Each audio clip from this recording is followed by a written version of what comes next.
Sie wurde im vergangenen Jahr von der UNESCO zur Weltstadt für Architektur gekürt. Dabei sind es längst nicht nur die atemberaubenden Gebäudestrukturen, die diese Stadt zum Inbegriff für Ästhetik machen. Es sind die zeitlosen Möbelstücke, die neu interpretierten Delikatessen, die vielen nachhaltigen Fashion-Labels und die anders gedachten Stadtteile. Willkommen in der Mutterstadt der Stile und Formen. Willkommen in der Designstadt Kopenhagen.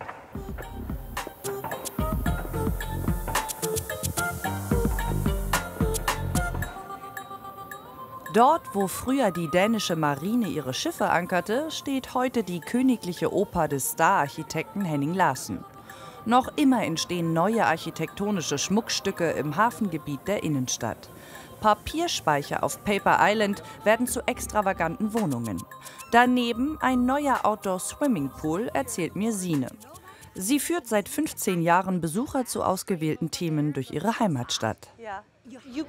Du bist in Kopenhagen aufgewachsen. Wenn du heutzutage hier lang gehst, sieht alles ganz anders aus als früher. Wie ist das für dich?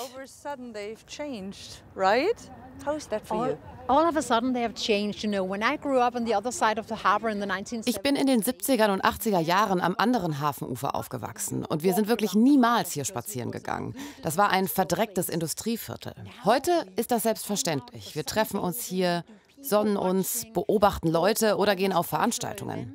Das kam so in den letzten 25 Jahren. Würdest du sagen, die Dänen sind stolz auf ihre weltberühmte Architektur? Definitiv. Das hat bei uns lange Tradition, seit Arne Jacobsen und den anderen coolen Typen. Ich finde, den dänischen Architekten gelingt es besonders gut, die Gebäude so zu gestalten, dass sie in ihre Umgebung passen. Zum Beispiel dieses Theater. Der breite Steg davor führt direkt zum Neuhafenviertel auf der einen Seite und zu den neuen Gebäuden auf der anderen Wasserseite. Es fügt sich dadurch in die Gesamtkulisse ein. Hochkultur in Verbindung mit urbanem Grün. Was die Oper auf der gegenüberliegenden Seite vorgibt, schafft auch die Baukunst des Königlichen Balletts neben uns. Klimatisiert durch das Hafenwasser, beheizt mit der Wärme des Publikums und gespeist mit gehobener nachhaltiger Küche eines dänischen Klassikers, Smørrebrød. Hello. Hello. Hi. Hello. Welcome. Wow. Cucumbers. Gurken. Das sind frisch geerntete Biogurken. Alles ist bei uns biologisch und aus Dänemark. Das ist unsere Küchenphilosophie. Guten Appetit. Yeah, definitely. Thank you so much. Have a great afternoon. Thank you. You too. Bye. Wow. It's very good. Rettich. Toll mit all den unterschiedlichen Konsistenzen, oder? Wenn die Leute ausgehen und was Gesundes oder Traditionelles essen wollen, welche Trends gibt es da in Kopenhagen? What are the trends, let's say, in food design in Copenhagen? Ich glaube, da sind wir hier goldrichtig, wenn du mich fragst. Ich glaube, das ganze Einlegen von Gemüse wie saure Gurken, das ist eigentlich sehr altmodisch. Aber genau diese altmodischen Traditionen erleben durch Slow Food und Fermentieren gerade ein Comeback. Jeder fermentiert. Klar, wir haben auch 15 Michelin-Sterne-Restaurants in der Stadt. Und jedes Café und Restaurant, das neu eröffnet, orientiert sich erstmal an denen. Aber es geht nicht nur um die Sterneküchen. Es geht in Kopenhagen um hervorragende Qualität, um eine gute Atmosphäre und einfach Zusammensein, Essen zu genießen.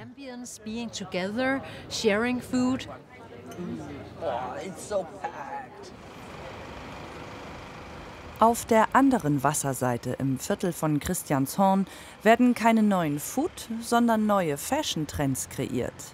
Im Studio von Sören Le Schmidt.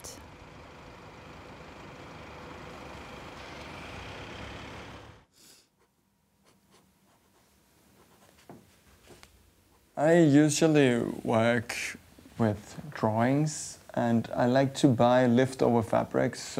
Ich arbeite eigentlich immer mit Zeichnungen. Außerdem kaufe ich gerne Stoff, der übrig geblieben ist. Manchmal habe ich dann vielleicht nur 8 Meter zur Verfügung, obwohl das Design 14 Meter bräuchte. Dann muss ich kreativ sein, damit es trotzdem passt. So ist das Leben und so arbeite ich auch gerne. Auch mit unterschiedlichen Materialien. Mein Jackett hier ist von einem alten Sofa. Und ich finde es witzig, solche anderen Materialien zu nehmen. Eigentlich hat er sein ganzes Leben schon designt, sagt Sören. Diesen Blazer im Alter von 6 Jahren im Schneideratelier seiner Großmutter in Jütland. Dann ist er nach Kopenhagen gezogen, hat als Stylist in der Fashion- und Fernsehbranche gearbeitet, eine Schneiderlehre gemacht und schließlich 2018 sein Modelabel Søren Le Schmidt gegründet. Nej, det er det ikke. Jeg havde ret i det. Ja, hvis den bliver fedtet. Den skal ikke bare være oversized, og så åben, og så højtallede bukser og en hvid tanktop.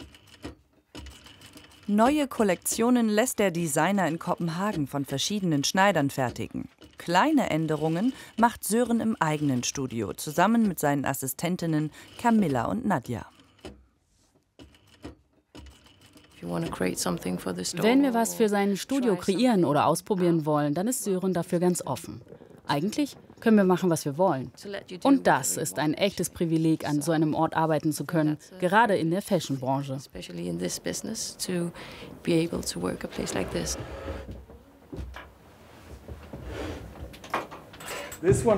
Das habe ich dieses Jahr zu den Oscars getragen. Du warst bei den Oscars? Wie war's? Es war toll und auch verrückt. Ich designe schon seit Jahren Outfits für die Oscars. Aber diesmal war ich zum ersten Mal selber dort. Mit deinen eigenen Kleidern neben dir auf dem roten Teppich. Letztes Jahr hatte ich keine gewöhnlichen Models auf meiner Fashion Show.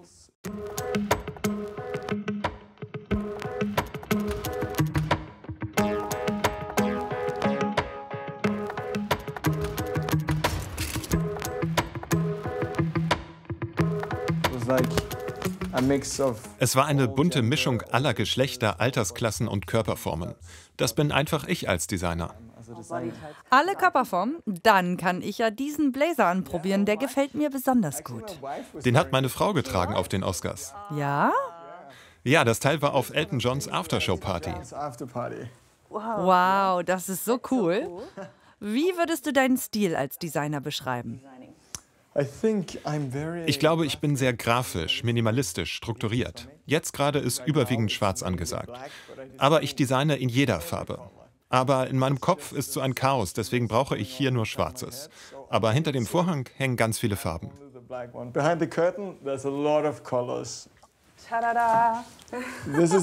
Das ist die Chaoswelt. Nee, das ist eine bunte Welt. Sind die alle von deinen Fashion-Shows? Ja, die stammen von verschiedenen Fashion-Shows. Das ist nur für mich so hier. Ich brauche schwarz und weiß im Atelier, weil das hier in meinem Kopf ist. Mein Gehirn arbeitet wie Popcorn.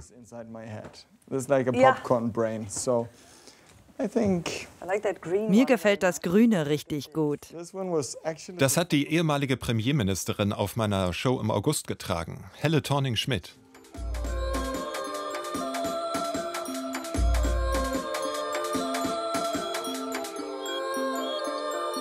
In my opinion, it's the pattern making that's the most important to make a dress pretty.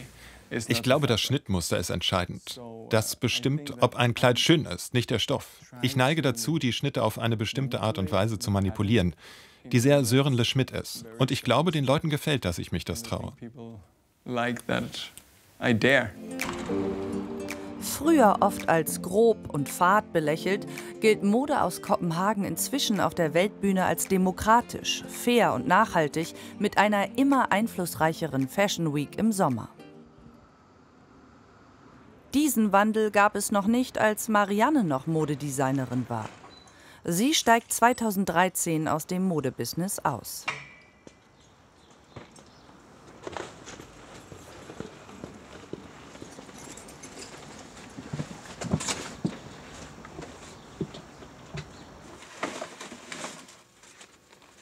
Mein Cousin hatte bald Geburtstag und ich war verzweifelt. Was schenke ich ihm nur? Ich war ja pleite, nachdem ich aus der Modebranche raus bin. Also habe ich überlegt, was habe ich zu Hause? Ich hatte schon immer das Geschenkpapier aufbewahrt, wenn ich ein Geschenk bekam. Und immer wenn ich dachte, oh, das ist ja eine tolle Farbe oder das hat eine schöne Textur. Ich hatte also Stapel und Berge von Papierfetzen rumfliegen und dachte, daraus mache ich ihm ein Geschenk. Und so entstand mein erstes, eigenes, echtes Papierkunststück. paper art. Sie nutzt ihre Kontakte aus der Modebranche und fängt an, Geschäfte, Museen und sogar den Kopenhagener Königspalast mit ihren Papierblumen zu dekorieren.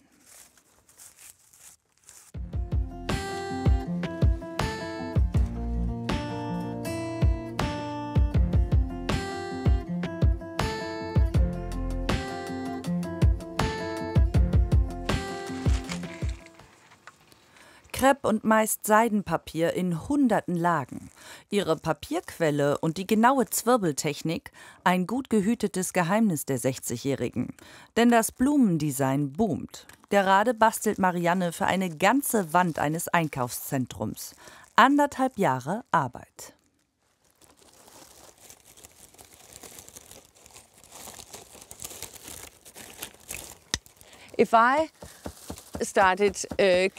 Wenn ich anfangen würde, darüber nachzudenken, wie viele Minuten ich dafür brauche, dann würde das meine ganze Motivation zunichte machen. Es dauert einfach lange. Also versuche ich einfach, die Zeit zu vergessen, mich einfach treiben zu lassen und an etwas Schönes zu denken. Dann machen meine Hände die Arbeit schon ganz von allein. Ihre 200 Scheren in ihrem winzigen Atelier sind Mariannes größter Schatz. Überhaupt etwas mit den Händen machen. Selbst im Urlaub, erzählt sie, muss sie Sträucher und Rasen flechten. Eintauchen in ihre ganz eigene Vorstellung von Natur.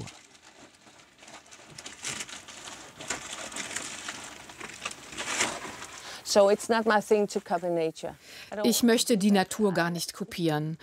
Ich habe meine eigene Interpretation. Es geht mir um das Gefühl, ganz klein zu sein, so wie Alice im Wunderland. Mir gefällt, dass es da draußen etwas gibt, das viel größer ist, als wir es sind. Nicht, weil ich meine Kunst für so fabelhaft halte. Ich überrasche Menschen einfach gerne, einfach so.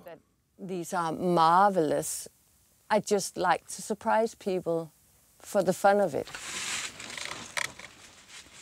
Mit ihren monumentalen Papierpflanzen fühlt sie sich als Designerin endlich angekommen. Ihre bunte Werkstatt liegt versteckt im Kreativviertel Frederiksberg.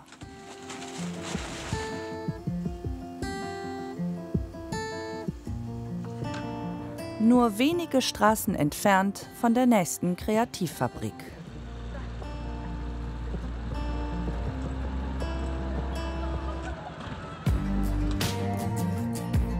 Mit 2 Jahren hat Mila angefangen zu tanzen. Jetzt, mit 20, ist sie eine der gefragtesten Choreografinnen in Dänemark. Es gibt so viele Choreografen und so viele Stilrichtungen. Es ist schwer, da seinen ganz persönlichen Stil zu finden. Aber wenn du für dich einstehst, fest an dich glaubst, dann bekommst du am Ende auch die Lorbeeren für dein Training. Konzentriere dich auf dich selbst und lass dich inspirieren, aber kopiere niemanden. This is a Missy Elliott exclusive. He just wanna get me hot. He just tryna get my twat. He wanna taste all my goodies. He say it tastes like butterscotch. No, you cannot get me locked. You tryna get me, you get black. Unless you tryna marry me, my ring must be big as a rock. Die Kopenhagenerin tourt mit ihrem Job nach Los Angeles, London, Paris und Saudi-Arabien. Tritt als Tänzerin unter anderem für Sarah Larson in ausverkauften Arenen auf. Vor so vielen Menschen aufzutreten ist unbeschreiblich. Und manchmal vergesse ich die Menge auch ganz und gar, wenn ich voll drin bin. Dann muss ich mich selbst daran erinnern, warte mal, du hast gerade vor so vielen Menschen getanzt.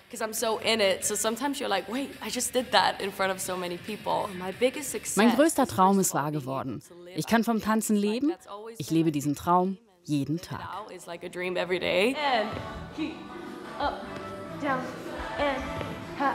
Yeah, that's the flow. 1 and 2, 3 and 4 and 5 and 6 and 7 and 8. It's one of those that gets naturally in there now. It's like choreography. Wie lange brauchst du, um eine neue Choreografie zu entwerfen? Kommt ganz drauf an. Manchmal geht es wie von allein in 30 Minuten. Die ganze Choreo? Ja, die ganze. Aber manchmal dauert es auch Stunden oder Tage lang, bis sie perfekt ist.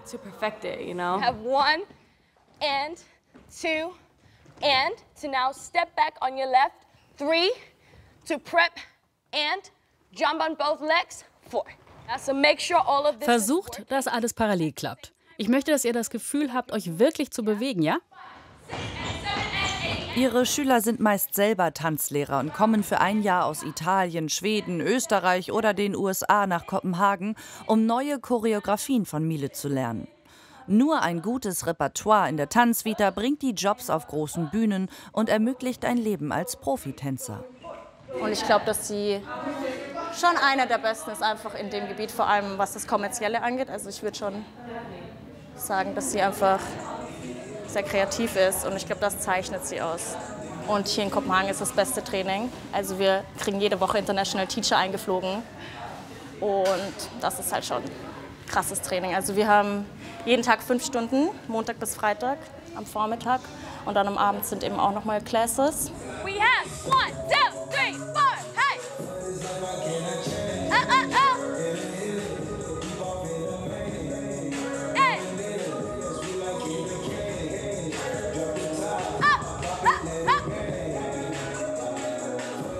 Nächste Woche geht es wieder nach London für Mile. Casting für die nächste große Show.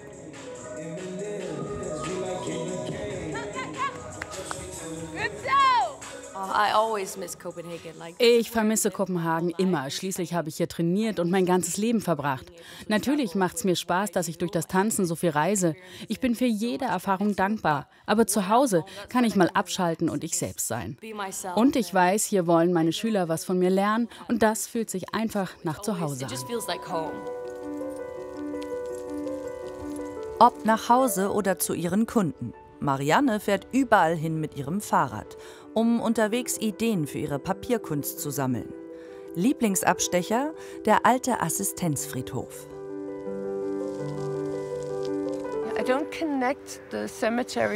Ich verbinde mit dem Friedhof nichts Negatives. Der Tod gehört zum Leben dazu. Hier bin ich nahe am Tod und am Leben gleichzeitig. Und das gibt allem eine gewisse Bedeutung. Eine Stadt wie Kopenhagen, auch wenn sie klein ist, verglichen mit anderen Großstädten, ist laut und voller Menschen. Ich brauche das hier als Oase. Hier kann ich hinflüchten und werde gleichzeitig inspiriert. You know, like a oasis, a place where you can just escape to and get inspiration in all kinds of levels. Sie hat schon für Karl Lagerfeld, Viktor und Rolf und Fendi designt. Es geht Marianne nicht um den größten Namen, sondern um die künstlerische Freiheit. Ihre extravaganten Papierpflanzen hängen deswegen auch in ihrer eigenen Nachbarschaft. Beim Juwelier und bis heute auch nebenan in der Schokoladenmanufaktur.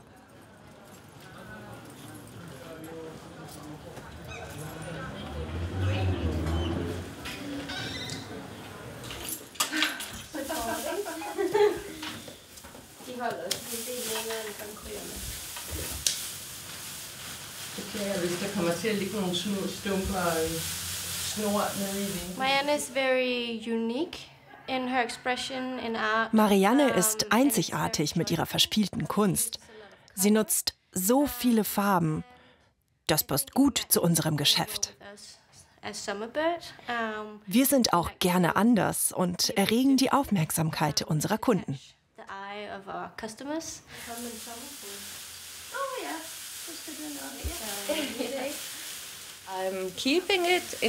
Ich behalte die Girlande, falls Sie die in ein paar Jahren noch mal haben wollen. Und falls nicht, habe ich mir schon überlegt, wie ich sie auseinandernehmen kann, um etwas Neues daraus zu basteln. Gerade heute Nacht habe ich erst darüber nachgedacht. Bis dahin kommt die Girlande zu ihr. Das geht nicht per Fahrrad. Wie schon oft hilft Mariannes Mann Ulf und lagert ihr Design bei ihm zu Hause ein.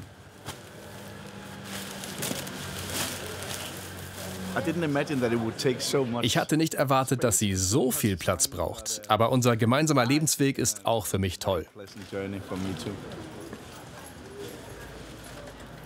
Marianne und Ulf wohnen im Stadtteil Nørrebro. Kopenhagens kultureller Schmelztiegel. Dort, wo alle Nationen, Kreative, Studenten und junge Familien Tür an Tür wohnen.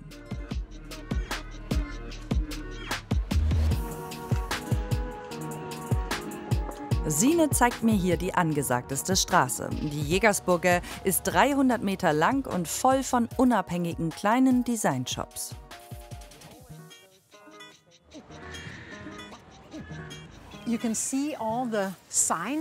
Siehst du die Ladenschilder?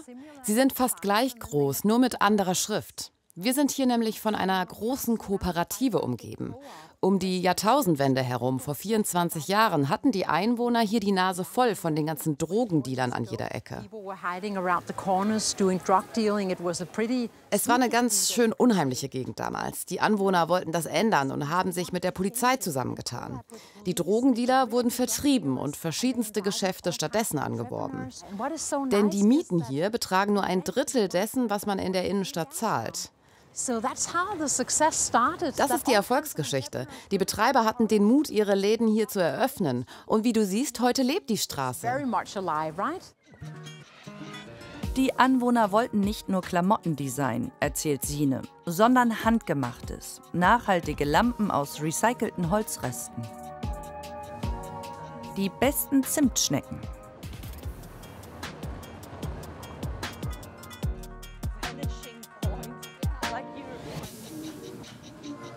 Selbstgemachte Lakritz. Und Keramik.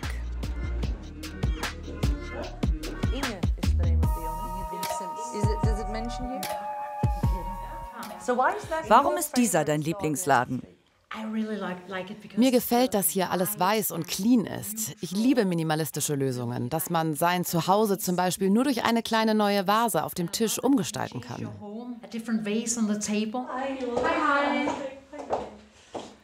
Sine hat Design unterrichtet und als Journalistin gearbeitet, bevor sie vor 20 Jahren beschloss, ihre Neugierde auf die sich ständig wandelnde Stadt zum Beruf zu machen. Seitdem führt die studierte Kulturwissenschaftlerin Besucher an ungewöhnliche Orte. Wir wollten den Touristen die Wohnviertel zeigen, anstatt alle immer nur zur kleinen Meerjungfrau oder in den Tivoli-Park zu schicken. Wir wollten zeigen, wo die Kopenhagener wohnen und was sie hier machen. Und Tatsache, genau das wollen die Touristen sehen. Ein Streifzug durch das Beste, was Kopenhagen wirklich zu bieten hat. So wie hier. Ist doch toll. Der Park Superkieln, zu Deutsch der Superkeil, ist der lokale Treffpunkt im Stadtteil Nörrebro und Ausdruck seiner urbanen Multikultur. Mit einem roten Bereich für Kunst und Kultur.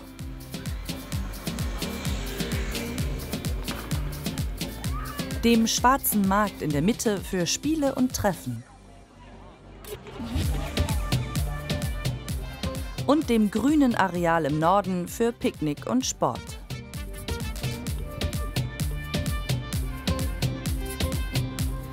Design vom dänischen Star-Architekten Bjarke Ingels zusammen mit einer Künstlergruppe und den Anwohnern selbst. Mehr als 50 Nationalitäten haben den Bau 2012 mitgestaltet.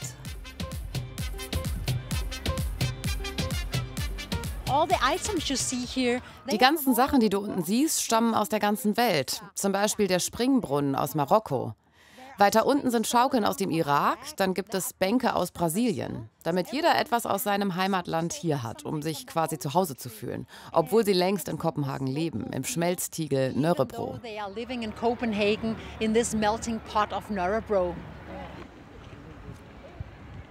Wie seine Models und seine Kunden in neuen Designs aussehen und ob alles sitzt, das überprüft Sören immer selbst.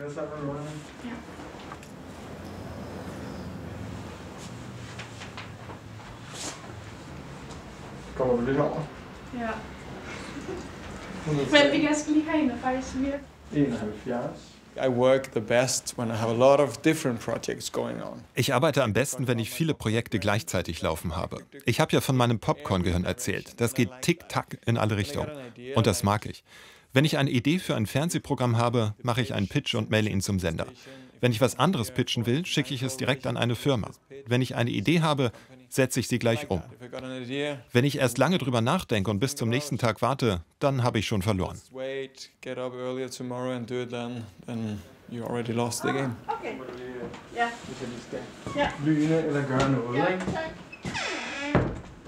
Sören hat Kunden im Alter von 12 bis 92. Für Lone hat er ein Kleid für die Hochzeit ihrer Tochter designt.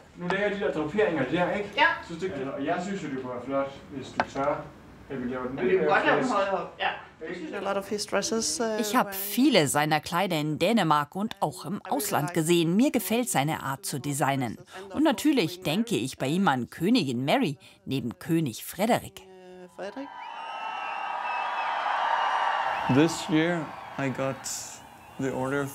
Anfang des Jahres bekam ich eine Bestellung für ein Kleid für Königin Mary für den 14. Januar für die Krönung. Ich war so glücklich und fühlte mich geehrt, dass sie ausgerechnet mich für so ein wichtiges Kleid gewählt hat. Such an important dress. Vormittags Fitting im Studio, nachmittags Hochzeitsmesse im Nobelhotel. Ein ganz normaler Tag für Sören.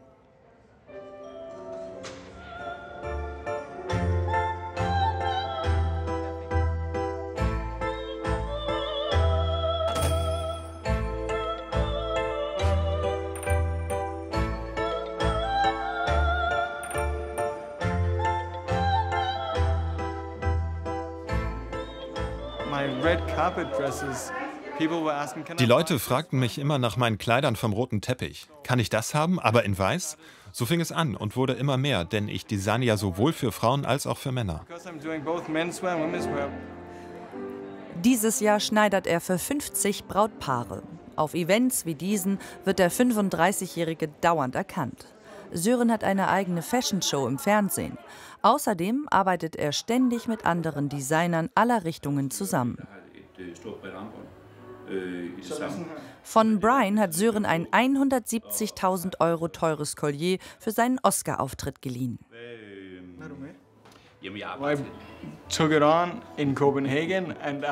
Ich habe es in Kopenhagen umgemacht und den ganzen Flug über bis nach L.A. nicht abgenommen. Glaub mir, es war ein Statement. Ich ging neben Eva Longoria und sie trug Cartier, aber guckte auf mein Collier. Wow, what the fuck? What the fuck? Ja.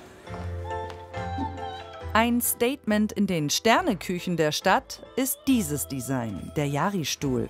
2017 im preisgekrönten OEO Designstudio in Kopenhagen von Thomas entworfen und in Jonas Möbelwerkstatt Gebrüder Krüger von Hand gebaut.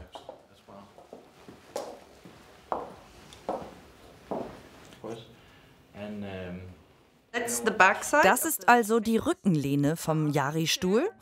Wie wurde der denn zum Aushängeschild eurer Firma? Become such a signature furniture in your company. Thomas designte gerade für ein Schwesterrestaurant des Noma in Tokio. Die wollten dafür ein spezielles Design, das sowohl japanische als auch dänische Einflüsse zeigt. Also haben wir überlegt, wie können wir das zum Ausdruck bringen? Dänische Handwerkskunst kombiniert mit japanischem Sanftmut. With Danish craftsmanship and these soft Japanese sensibilities. Der Name spiegelt den japanischen Namen und die Natur wider. Denn auf Japanisch heißt Yari Kiesel, also sanft vom Wasser, über Jahrhunderte abgerundet und in die perfekte Form geschliffen. Gently shaped into perfect shape. In nur 3 Monaten steht 2017 der erste Prototyp des Yari-Stuhls. Normalerweise kann es Jahre dauern, bis die beiden zusammen ein Design entwickeln. Ja, det super lækker. Så det ligner sådan, det har sådan en eller anden crafty... Ja, det er meget crafty. Ah. Das machen die beiden seit 12 Jahren. Damals stieg Jonas gerade in den Familienbetrieb seiner Eltern mit ein. Zeitlos. Das Adjektiv beschreibt uns gut, denn wir kommen aus einer klassischen Stilrichtung. Wir sind ein Traditionsunternehmen. Heißt, wir arbeiten nicht mit Trends oder kurzlebigen Produkten und Designs.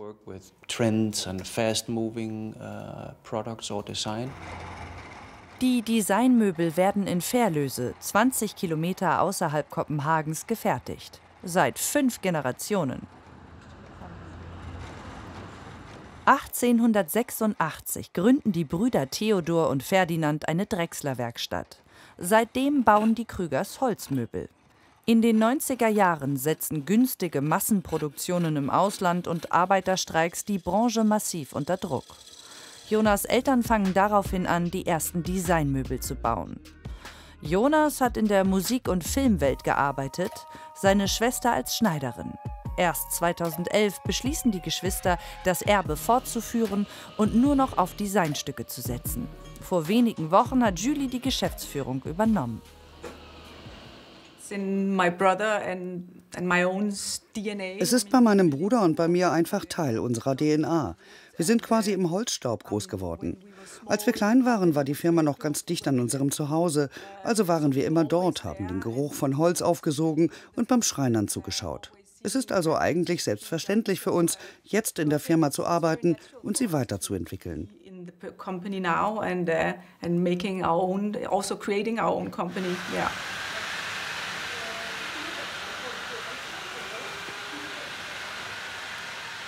Dicht gewachsenes Eschen- oder Eichenholz. Daraus wird der Yari-Stuhl gefertigt. Xenia leitet die Werkstatt der Gebrüder Krüger.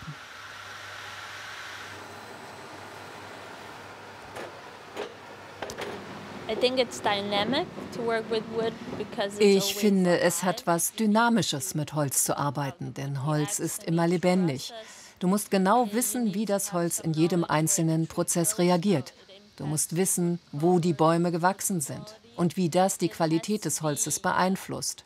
Es muss ebenmäßig sein und frei von Pilzen. Es muss einen bestimmten Schnitt haben.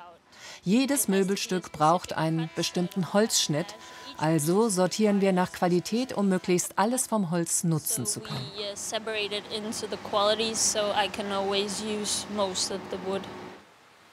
Nur die geriffelten Partien der Arm- und Rückenlehne werden computergestützt bearbeitet. Der Rest ist Handarbeit. Ganz genaue Handarbeit. Schließlich sind es tausende Euro teure Designmöbel, die sie hier fertigen.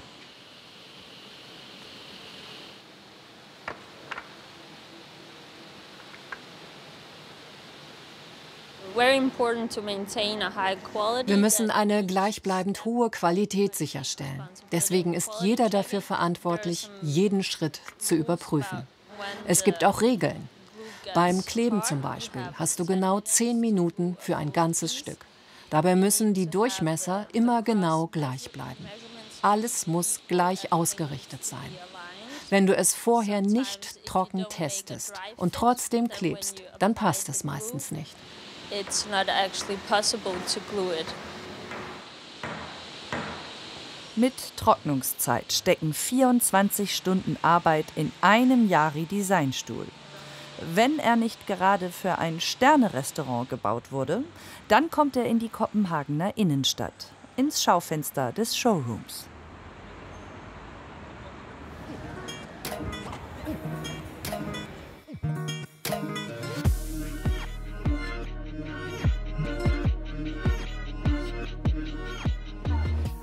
Wie viel kostet ein Yari-Stuhl? Für den Preis in Deutschland muss ich meine Frau fragen. Das wären 2.500 Euro. 2.500 Euro? Da muss man erst mal drüber nachdenken. Den Stuhl hat man dann für immer. Naja, für die meisten Menschen ist das kein Impulskauf, ganz klar. Ich meine, man bekommt einen Stuhl, auf dem man nicht nur sitzen kann. Es ist ein Stuhl mit einer gewissen Ästhetik und nachhaltigen Qualität. Was planst du für die Zukunft eures Unternehmens? Also, es ist uns schon gelungen, die Firma mit Würde und Respekt gegenüber unserer Vergangenheit wachsen zu lassen. Ich glaube, jedes Unternehmen will expandieren. Aber wir wollen nicht um jeden Preis größer werden, sondern gewissenhaft und auf natürliche Art und Weise.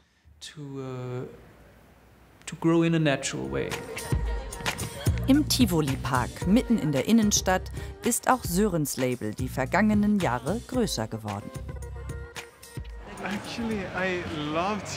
Ich liebe Tivoli. Ich hatte da unten im Wasser schon mal eine Ausstellung. Mit umherlaufenden Models? Nein, nur eine Kleiderausstellung. Aber vor 2 Jahren hatte ich eine Fashion Show im Tivoli Park. Genauer gesagt in einer Achterbahn. Ich habe alle Models in die Märchenwelt gestellt und ich selbst saß in einem Koffer und konnte von dort alles sehen. Wow. Es war magisch. Und jetzt soll ich mir das Aschenputtel-Märchen anschauen, denn ich habe gehört, da hat jemand die Kostüme designt. Ganz genau. Der Stoff von Aschenputtel modern erzählt, mit seinen Designs. Jedes Kostüm hier hat Sören entworfen.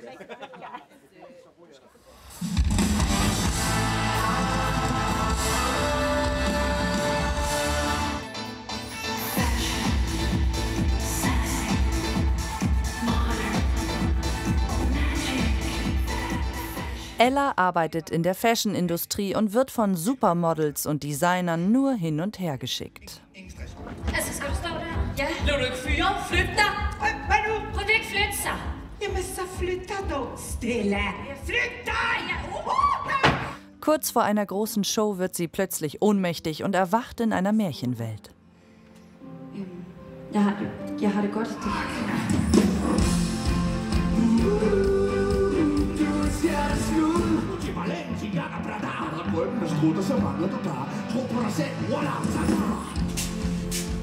Nun muss sie erst die gesamte Geschichte von Aschenputtel durchleben, bevor sie wieder zurück nach Hause findet.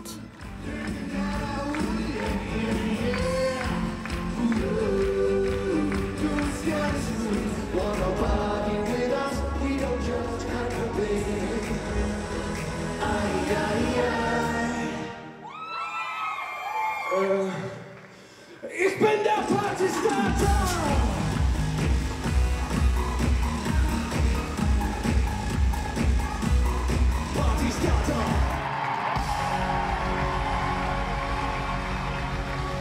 Ein Jahr lang hat Sören für die Entwürfe und Fertigung aller Kostüme gebraucht. Du musst die Besetzungen kennen, bevor du das finale Design machen kannst. Ihr habt ihn ja richtig mit eingebunden in die Geschichte durch das Kostümdesign. Ja, das war richtig toll. Wie viele Lagen sind das? Viele. Die gute Fee hat noch mehr. Das waren 216 Meter Tüll. Wie ist das für dich als Fashion-Designer, wenn man die Freiheit bekommt, Kostüme für ein ganzes Musical zu designen? Ist das ein Kindheitstraum? Sören the Boy's Dream. Oh, ich liebe es total. Aber es ist auch immer ein Kompromiss. Das hier ist tothässlich. Ach, das verspielt sich auf der Rückseite doch. Die müssen sich halt ganz schnell umziehen. In 15 Sekunden oder so. Das geht eben nur mit Klettverschluss. You have to use Velcro. Yeah, of course. You have to. Yeah. Kannst du die Show noch sehen? Ich habe gerade erzählt, ich kann jeden Monolog auswendig. Er kennt nicht nur jedes Kostüm, er kennt auch das ganze Stück. Wenn jemand krank wird, Sören springt ein und übernimmt meine Rolle oder die von Pelle. Nicht nur im Tivoli-Park, auch hinter diesen alten Mauern hat Sören schon seine Kollektion präsentiert. Refshalön ist eine ehemalige Industriehalbinsel im Hafengebiet im Nordosten der Stadt. Reffen nennen die Kopenhagener das Kreativquartier, erzählt mir Sine.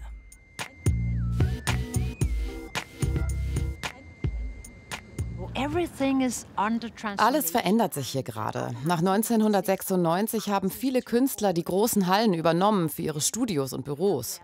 Und in den kommenden Jahren werden wir hier viele Neubauten haben, viel Wohnraum vor allem. We will have a lot of new buildings built out here, a lot of new residential buildings. Aber es dreht sich nicht alles hier um Kunst, oder? Denn das sieht so aus, als ob da Menschen wohnen. But Urban Rigger is a concept. Urban Rigger ist ein Wohnkonzept, das wieder mal der dänische Architekt Bjarke Ingels mit seiner Architektengruppe entworfen hat. Er nennt es schwimmende Gemeinschaften. An jedem Dreieckskonstrukt liegen 9 Einheiten. Es geht um die Tiny House-Bewegung, dass man in einem winzig kleinen Haus lebt. Denn was braucht man hier schon umgeben von dieser schönen Landschaft?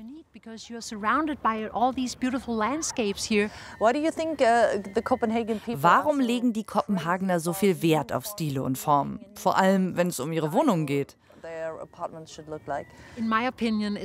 Ich glaube, weil die Dänen sehr zweckorientiert sind. Was brauchen wir wirklich? Eigentlich braucht man gar nicht so viel Platz. Außerdem machen wir uns Gedanken um die Umwelt. Wir müssen über Nachhaltigkeit nachdenken. Nicht jeder hat 300 Quadratmeter Wohnraum. Man kann sein Hab und Gut reduzieren und auch auf 50 Quadratmeter klarkommen. Natürlich spielt das Aussehen dabei eine wichtige Rolle, aber vor allem das Reduzieren auf ein absolutes Minimum. Das ist, glaube ich, unsere Zukunft.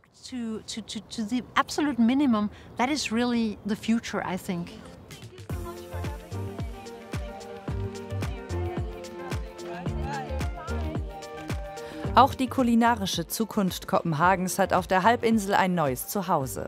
Mit rund 40 Ständen und Essen von der ganzen Welt ist Reffen der größte Food Market in Nordeuropa.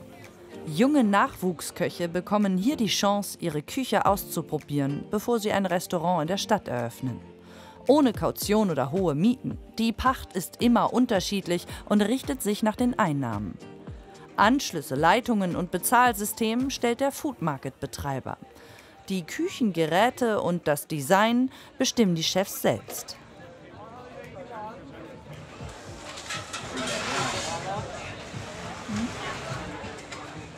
Angela kommt aus Süditalien und fängt nach einiger Zeit in Berlin mit ihrem Mann auf Reffen neu an.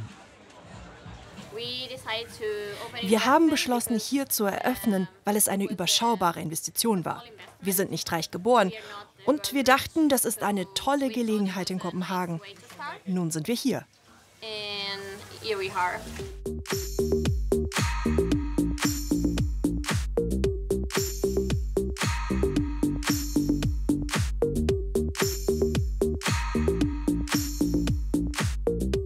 Bunt, bewegt und ständig im Wandel, gleichzeitig aber klar strukturiert und niemals zu laut.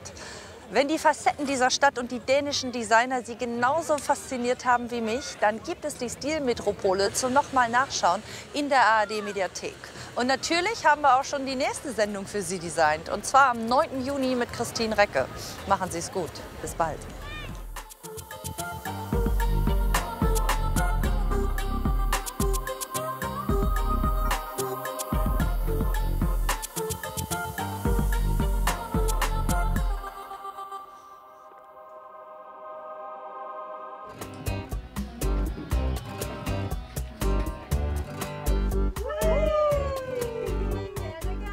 Sie sind glücklich und verliebt. Das ist ansteckend.